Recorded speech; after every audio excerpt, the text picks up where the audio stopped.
नमस्कार दोस्तों। एक बार फिर से बहुत बहुत स्वागत है आप सभी का हमारे चैनल फैक्ट एंड फंडा में। साथियों, आज से मैं कुछ एक ऐसी सीरीज शुरू करने की सोच रहा हूं जो कि काफ़ी इम्पोर्टेंट है आने वाली जनरेशन को जानने के लिए। भारतीय इतिहास के बारे में, किस तरीके से भारत बना और जो भारत आज आप देखते हैं वो कैसा हो सकता था या कैसा है, इन घटनाओं का वर्णन इस सीरीज में मैं करने वाला हूं। और इस सीरीज का पहला वीडियो ये है। तो साथियों, ये वीडियो उन लोगों के लिए तो बिल्कुल भी नहीं है जो कि बिल्कुल एक तरफा बात सुनना चाहते हैं, किसी एक विचारधारा को लेकर चलना चाहते हैं। और दूसरी बात, जो भी कुछ मैं यहाँ पे आपको बताने वाला हूँ, अपने वीडियोस में शेयर करने जाने वाला हूँ, इसका बहुत सारा पार्ट, बल्कि मेजर पार्ट जो है वो प्रखर श्रीवास्तव की किताब हेराम से लिया गया है। तो जिन लोगों ने ये किताब पढ़ ली है पूरी तरीके से, उनके लिए भी ये वीडियो, ये सीरीज नहीं होने वाली है। और जो लोग भारतीय इतिहास को जानना चाहते हैं और इतिहास से सीख कर अपने देश के लिए आगे कुछ करना चाहते हैं, उनके लिए ये सीरीज जरूर महत्वपूर्ण होने वाली है। तो आइए इस सीरीज को शुरू करते हैं और ध्यान से समझते हैं कि कैसा रहा है भारत का इतिहास। दोस्तों, इतिहास में कभी कभी कुछ ऐसी घटनाएं घट जाती हैं जो वर्तमान और भविष्य को पूरी तरीके से बदल के रख देती है। ऐसी एक घटना 1946 में भारत में भी होने जा रही थी। अंग्रेज सरकार ने भारत की आजादी की पहल शुरू कर दी थी और इसके लिए अंग्रेजों ने एक कैबिनेट मिशन भारत भेजा था। इस कैबिनेट मिशन के साथ बहुत सारी मीटिंगों के बाद ये डिसाइड हुआ कि एक अंतरिम सरकार, इंटरिम गवर्नमेंट बनाई जाएगी जिसका नाम होगा वायसराय एग्जीक्यूटिव काउंसिल। और इस काउंसिल के अध्यक्ष वायसराय ही होंगे, लेकिन सरकार चलाने के पूरे अधिकार इसके वाइस प्रेसिडेंट के पास रहेंगे। तो आप समझ सकते हैं, जब सरकार चलाने के सारे अधिकार इसके उपाध्यक्ष के पास रहने वाले थे, इसका मतलब एक तरीके से ये प्रधानमंत्री का पद होने वाला था। इससे ठीक पहले 1945 में केंद्रीय विधानमंडल के चुनाव पूरे भारत में हुए थे और ये चुनाव 102 सीट पर हुए थे और बहुमत हासिल करने के लिए 52 सीट जीतनी थी।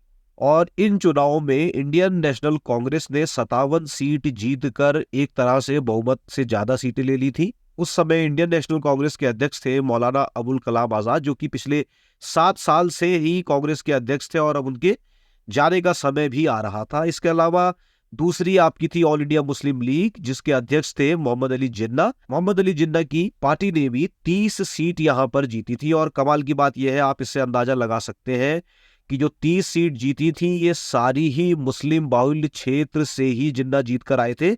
उसके अलावा कोई और सीट इन्होंने कहीं नहीं ली थी। बाकी सीटें और जो छोटा मोटा आंकड़ा है वो इधर उधर चला गया था। तो ये बात यहां पर बिल्कुल तय थी कि अंग्रेज सरकार जो भी आपका कांग्रेस का नया अध्यक्ष होगा उसको ही सरकार बनाने के लिए आमंत्रित करेगी। अब ऐसे में हुआ यूं कि कांग्रेस को नया अध्यक्ष तो चाहिए था, क्योंकि मौलाना अबुल कलाम आजाद 7 साल से उस सीट पर थे। तो अब यहां से स्टार्ट होती है कहानी कि कैसे अध्यक्ष कांग्रेस का नया मिलेगा। हालांकि इसमें कई लोग ये भी कहते हैं कि नहीं, इससे देश के प्रधानमंत्री का कोई भी मतलब नहीं था। अब इसमें कितनी सच्चाई है ये तो कहा नहीं जा सकता, लेकिन जैसे जैसे कहानी आगे बढ़ेगी तो आप समझते जाएंगे। सारे के सारे तथ्य परत दर परत जब आपके सामने खुलेंगे तो लगभग सभी बातें आपके समझ में आती जाएगी। महात्मा गांधी के पोते श्री राजमोहन गांधी ने अपनी किताब सरदार पटेल एक समर्पित जीवन में इस अध्यक्ष पद के चुनाव पे भी थोड़ा सा प्रकाश डाला है, क्योंकि ये बात तय थी कि जो भी इस समय इंडियन कांग्रेस का अध्यक्ष बनेगा वही देश का पहला प्रधानमंत्री भी बनेगा। तो कई लोगों के मन में इस पद को पाने की लालसा थी, कईयों के मन में लालसा थी, कई लोग वाकई इसके लिए डिजर्व करते थे। मौलाना अबुल कलाम आजाद, जिन्होंने ये पद अब छोड़ना था क्योंकि वो पिछले 7 साल से इस पद पे थे, उनके मन में भी था कि मैं दोबारा से इस पद पर आ जाऊं और पहला प्रधानमंत्री मैं बनूं। और दूसरे थे श्री पंडित जवाहरलाल नेहरू, जो छटपटा रहे थे कि कैसे उनको इस कांग्रेस का अध्यक्ष, इंडियन नेशनल कांग्रेस का अध्यक्ष बनाया जाए। तो ये दो तो यहां पर थे ही थे। इसके अलावा 2 अन्य लोग, सरदार पटेल और आचार्य कृपलानी भी दौड़ में थे। तो कुल मिलाकर 4 लोग जो थे इंडियन नेशनल कांग्रेस के अध्यक्ष पद की दौड़ में थे। इन चारों में से कौन इंडियन नेशनल कांग्रेस का नया अध्यक्ष होगा, इसका फैसला कांग्रेस की 15 प्रांत कमेटियों की सलाह पर कांग्रेस कार्य समिति को दिल्ली में करना था। और सभी प्रांतीय कमेटियों को 29 अप्रैल 1946 तक अपनी पसंद का नाम भेजना था। लेकिन इससे ठीक 9 दिन पहले, यानी कि 20 अप्रैल 1946 को गांधी जी ने यह साफ कर दिया कि उनकी पहली पसंद इंडियन नेशनल कांग्रेस के अध्यक्ष के लिए श्री जवाहरलाल नेहरू ही है। इसके बाद कुछ अखबारों में यह खबर प्रकाशित हुई कि मौलाना अबुल कलाम आजाद फिर से अध्यक्ष बनना चाहते हैं। तो इस पे गांधी जी बहुत नाराज हुए और गांधी जी ने एक पत्र लिखा अबुल कलाम आजाद को और उनसे ये कहा कि इतने लंबे समय तक एक ही अध्यक्ष का बना रहना ठीक नहीं है, तो आप सार्वजनिक तौर पर एक बयान जारी करेंगे जिसमें आप कहेंगे कि मैं अब कांग्रेस कमेटी का अध्यक्ष नहीं बनना चाहता, और अगर कोई मुझसे पूछेगा तो मैं कह दूंगा कि मेरी पहली पसंद इस पद के लिए जवाहरलाल नेहरू ही है। क्योंकि पंडित जवाहरलाल नेहरू और मौलाना अबुल कलाम आजाद अच्छे मित्र भी थे और इसके साथ ही गांधी जी का भी प्रेशर था, उन्होंने फटकार लगा दी थी मौलाना अबुल कलाम आजाद को। तो 26 अप्रैल 1946 को मौलाना अबुल कलाम आजाद ने यह बयान जारी कर दिया कि वो अब इंडियन नेशनल कांग्रेस का अध्यक्ष नहीं बनना चाहते, और साथ ही उन्होंने इसमें एक एडिशनल चीज भी कह दी कि मैं प्रस्तावित करता हूं कि अगला अध्यक्ष इंडियन नेशनल कांग्रेस का जवाहरलाल नेहरू जी होने चाहिए।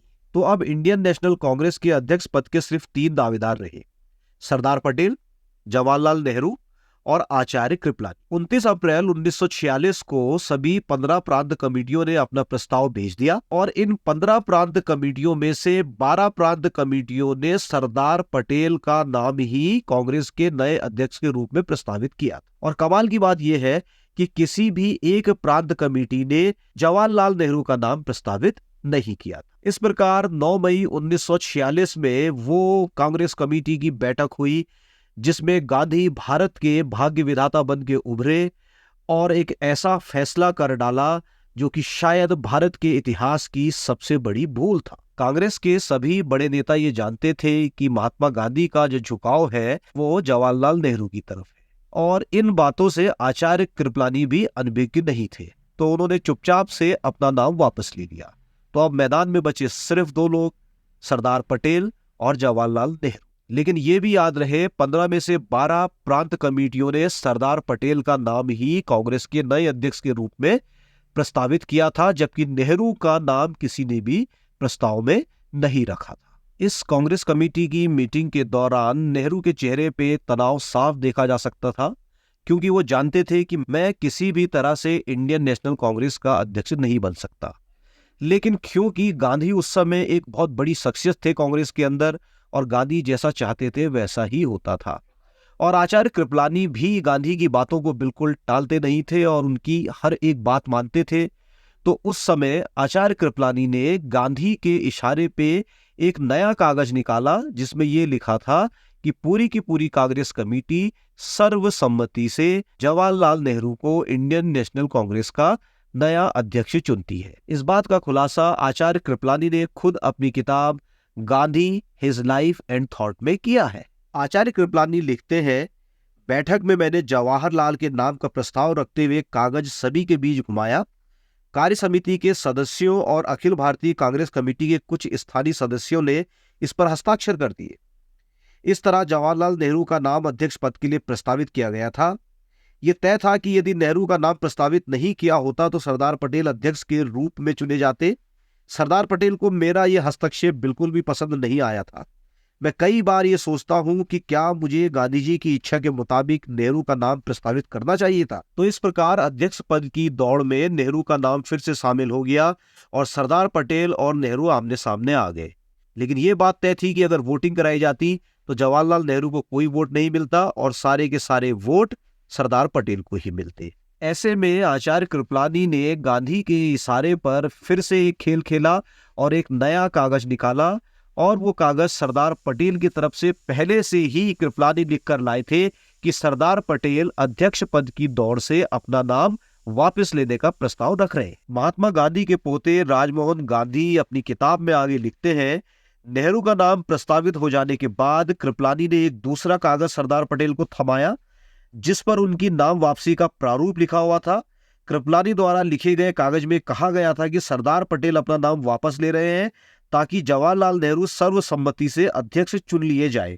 जब ये कागज सरदार पटेल के पास आया तो सरदार पटेल ने ये कागज गांधी जी को दिखाया, और ये कागज सरदार पटेल ने गांधी जी को इसलिए दिखाया कि वो गांधी जी की इच्छा जानना चाह रहे थे, और वो ये भी जानना चाह रहे थे कि पूरी सच्चाई और ईमानदारी के साथ गांधी जी इस पे फैसला करें कि कौन बनेगा अगला अध्यक्ष। तो अब दोनों चीजें, ये कागज भी और फैसला भी गांधी जी के हाथ में ही सुरक्षित था। अपनी किताब में गांधी जी के पोते राजमोहन गांधी आगे लिखते हैं, गांधी जी की पसंद नेहरू थे, इसके बाद भी उन्होंने नेहरू को सरदार पटेल के पक्ष में पीछे हटने का मौका दिया। गांधी जी ने नेहरू से पूछा, आपके नाम का प्रस्ताव किसी भी प्रांतीय कमेटी ने नहीं दिया है, केवल कार्य समिति ने ही आपके नाम का सुझाव दिया है। गांधी जी द्वारा इतनी गहरी बात बोले जाने के बाद भी जवाहरलाल नेहरू चुपचाप बैठे रहे। नेहरू पीछे हटने को तैयार नहीं है।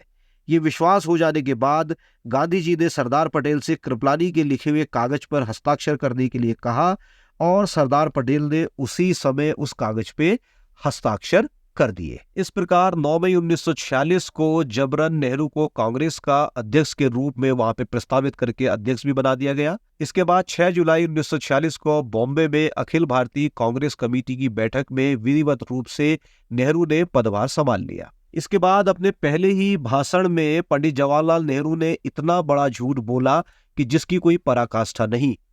उन्होंने अपने भाषण में ये कहा कि बहुत लंबे समय से मैं ये तय नहीं कर पा रहा था कि मैं कांग्रेस कमेटी के अध्यक्ष का पदभार संभालूं या ना संभालूं, लेकिन परसों ही गांधी जी के कहने पर और मेरे कांग्रेस कमेटी के सदस्यों की सलाह पर मैं ये पद संभालने के लिए तैयार हुआ। जवाहरलाल नेहरू के इस झूठ को ढकने के लिए गांधी जी ने भी कोई कसर नहीं छोड़ी।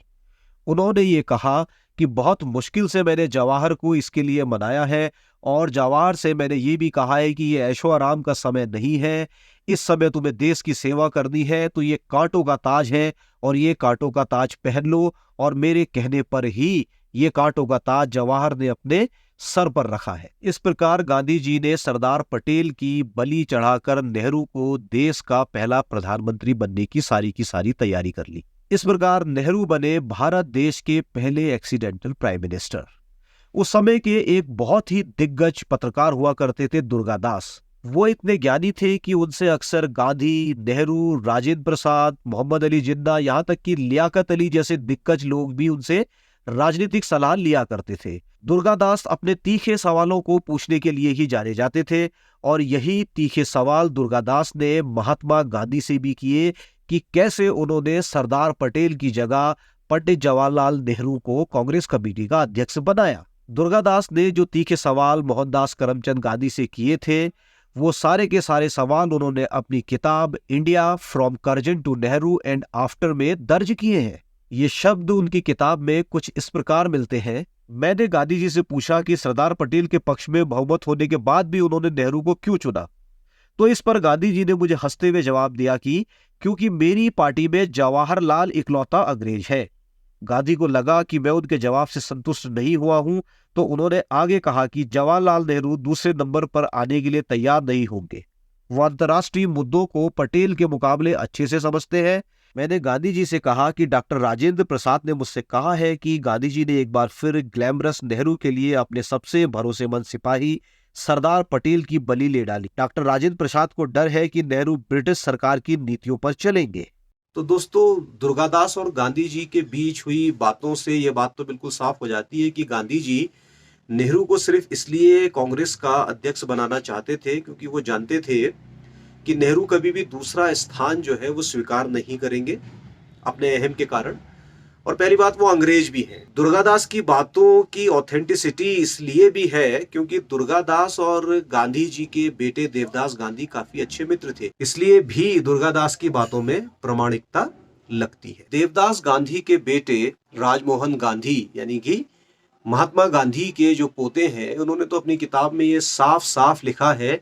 एक कारण ये भी था कि जो नेहरू थे वो मुसलमानों के एक ग्रुप के, एक समूह के काफी नजदीक थे। उनकी दोस्ती जो थी मुसलमानों से काफी बढ़िया थी। और दूसरा, सरदार पटेल इस तरीके की कोई दोस्ती में विश्वास नहीं रखते थे। उन्हें केवल अपने देश से मतलब था। वो चाहते थे कि देश मेरा बढ़िया तरीके से रहे। और दूसरी बात ये भी है कि सरदार पटेल क्योंकि देश के लिए काम करना चाहते थे, तो उन्हें इस बात से कोई बहुत ज्यादा फर्क नहीं पड़ता था कि वो कांग्रेस के अध्यक्ष बने या ना बने। वो बहुत आराम से एक सहयोगी के रूप में नेहरू के साथ काम करके देश को आगे बढ़ाने के लिए तैयार हो जाते। सरदार पटेल की बेटी मणिबेन पटेल के मुताबिक गांधी जी को यह भी लगता था कि अगर नेहरू को कांग्रेस का अध्यक्ष नहीं बनाया गया और इसके बाद अगर वो देश के पहले प्रधानमंत्री नहीं बने तो नेहरू अपने अहंकार के कारण देश में अस्थिरता फैला सकते हैं, काफी शरारत कर सकते हैं, तोड़ फोड़ की राजनीति कर सकते हैं। गांधी जी के इस फैसले में महत्वपूर्ण भूमिका निभाने वाले आचार्य कृपलानी ने भी अफसोस जताते हुए अपनी किताब में ये लिखा है, मैंने ये नहीं सोचा था कि ये फैसला इतना महत्वपूर्ण होने वाला है और साथ ही मुझे ये भी लगता था कि देश अभी इतनी जल्दी आजाद होने वाला नहीं है, हमें काफी और संघर्ष करना पड़ेगा। लेकिन भविष्य की भविष्यवाणी कौन कर सकता है? ऐसी तुच्छ दुर्घटनाओं पे मनुष्य का और कई बार राष्ट्रों का भविष्य भी निर्भर करता है, जैसा कि ऑस्ट्रिया के राजकुमार की हत्या के कारण प्रथम विश्व युद्ध हुआ। इसका मतलब आचार्य कृपलानी का ये मानना था कि नेहरू का इस तरीके से चुना जाना एक दुर्घटना थी और इस प्रकार भारत देश के पहले एक्सीडेंटल प्राइम मिनिस्टर नेहरू ही थे। और साथ ही आचार्य कृपलानी ने सरदार पटेल की जो ये राजनीतिक बलि ली गई थी, इसकी तुलना ऑस्ट्रिया हंगरी के राजकुमार की हत्या से करी, जिसके कारण प्रथम विश्व युद्ध हुआ और लगभग 2 करोड़ से ज्यादा लोग मारे गए। इतना ही नहीं साथियों, जब नेहरू कांग्रेस के अध्यक्ष बन गए तो उन्होंने सारे एहसान बुलाते हुए सबसे पहले आचार्य कृपलानी का ही पत्ता साफ किया। कैबिनेट के महासचिव के पद पर जहां पे आचार्य कृपलानी को चुना जाना चाहिए था, वहां नेहरू ने उनका पत्ता काट के अपनी बेहद करीबी मृदुला साराभाई को महासचिव बनाया। और यहीं पर ही नेहरू नहीं रुके और वो लगातार आचार्य कृपलानी के विरुद्ध भी काम करते रहे। नेहरू द्वारा दिए गए इस धोखे को आचार्य कृपलानी ने अपनी किताब में काफी विस्तार से लिखा है। उन्होंने लिखा है कि जब अंतरिम सरकार बन गई और नेहरू प्रधानमंत्री उसके चुने गए तो ये तय हुआ कि एक ही व्यक्ति प्रधानमंत्री और कांग्रेस का अध्यक्ष नहीं बनाया जा सकता और नए सिरे से चुनाव कराने के आदेश दिए गए। और गांधी जी और सरदार पटेल दोनों ने ही आचार्य कृपलानी के नाम का समर्थन किया। लेकिन जैसे ही नेहरू को ये बात पता चली तो वो गांधी के पास गए और उन्होंने ये कहा कि आचार्य कृपलानी को अध्यक्ष पद के लिए समर्थन नहीं मिलना चाहिए, उनको ये पद नहीं दिया जाना चाहिए। और जब गांधी जी ने इसका कारण पूछा कि आप ऐसा क्यों कह रहे हैं, तो नेहरू ने कहा आचार्य कृपलानी काफी गुस्सैल स्वभाव के हैं। तो इस पर गांधी जी ने तंज कसते हुए नेहरू से ये कहा कि आपका अपने गुस्से के बारे में क्या ख्याल है। आचार्य कृपलानी ने अपनी किताब में ये भी लिखा है कि मृदुला साराभाई जो कि नेहरू की काफी करीबी थी, वो भी गांधी जी के पास गई और गांधी जी के कान उन्होंने ये कह के भरे कि आचार्य कृपलानी को इसलिए भी नहीं चुना जाना चाहिए क्योंकि आचार्य कृपलानी पे मुसलमान बिल्कुल भी भरोसा नहीं करते। यही काम नेहरू के अन्य 2 सहयोगियों ने भी किया। डॉक्टर सैयद महमूद और यूनुस मोहम्मद ने भी यही बात गांधी जी से कही कि आचार्य कृपलानी मुसलमानों के काफी विरोध में रहते हैं, इसलिए आचार्य कृपलानी को ये पद नहीं दिया जाना चाहिए। इस तरीके से सरदार पटेल के साथ साथ आचार्य कृपलानी को भी साइडलाइन कर दिया गया, जिसका दुख आचार्य कृपलानी को हमेशा रहा। इसी बीच 16 मई 1946 को कैबिनेट मिशन ने भारत को सत्ता सौंपने की तैयारी करी और उन्होंने एक भारतीय संघ के निर्माण का सुझाव दिया, क्योंकि इससे पहले जिन्ना मांग उठा चुके थे पाकिस्तान बनाने की। इस भारतीय संघ में ब्रिटिश भारत के सभी प्रांत और सारी की सारी रियासतें शामिल होंगी, ऐसा भी सुझाव दिया गया। और जब ये सुझाव दिया गया तो नेचुरली पाकिस्तान के निर्माण की बात ही खत्म हो गई।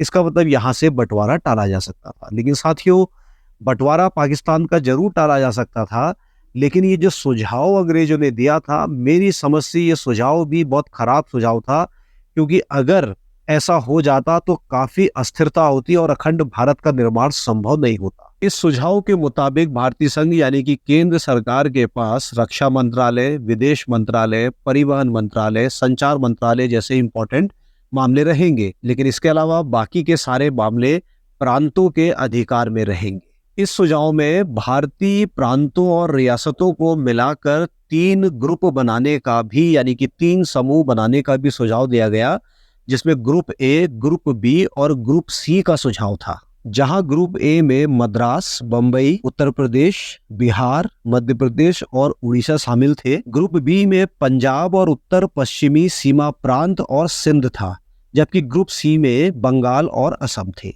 ग्रुप ए हिंदू बहुल्य राज्यों का समूह था और ग्रुप बी और सी में मुस्लिम जनसंख्या काफी ज्यादा थी। और इस सुझाव में ये भी कहा गया कि जितने भी प्रांत होंगे, इनके पास अपना संविधान निर्माण करने का पूरा अधिकार होगा। तो इसका साफ साफ मतलब ये था कि अगर ये योजना लग जाती, बंटवारा तो जरूर टल जाता, पाकिस्तान नहीं बनता, लेकिन भारत के पास ऐसे छोटे छोटे कई सारे राष्ट्र हो जाते और पूरा का पूरा भारत एक भारत के रूप में नहीं दिखता। और ये स्थिति बिल्कुल ठीक वैसे ही होती कि एक भारत के अंदर ही एक स्टेट से दूसरी स्टेट में जाने के लिए कई बार आपको परमिशन और वीजा भी लेना पड़ता, काफी दिक्कतों का सामना करता। अखंड भारत का सपना तो खैर बिल्कुल भी इससे साकार नहीं होता। ये पाकिस्तान बनने से रोका जा सकता था, इसलिए इस योजना को स्वीकार किए जाने की बात चली और आखिरकार ये योजना स्वीकार कर भी ली गई। मुस्लिम लीग ने 6 जून 1946 को कैबिनेट मिशन की इस भारतीय संघ वाली योजना को स्वीकार किया और इसके बाद कांग्रेस ने भी 25 जून 1946 को इसको स्वीकृत कर लिया। लेकिन साथियों, ये मामला यहीं पे खत्म नहीं होता है। मैं अगले वीडियो में डिस्कस करूंगा कि इस योजना को स्वीकार करने के बाद क्या हुआ और कौन सा ऐसा ब्लंडर नेहरू ने किया जिसके कारण लाखों लोगों की जान गई। तो दोस्तों, अगर ये वीडियो आपको पसंद आया है तो एक लाइक जरूर करिए, अपने दोस्तों के साथ इसको शेयर भी करिए, क्योंकि ये इतिहास की वो घटनाएं हैं जो सबको जाननी चाहिए। इस सीरीज के अगले अंकों में मैं इससे आगे की घटनाओं का वर्णन आपसे करूंगा।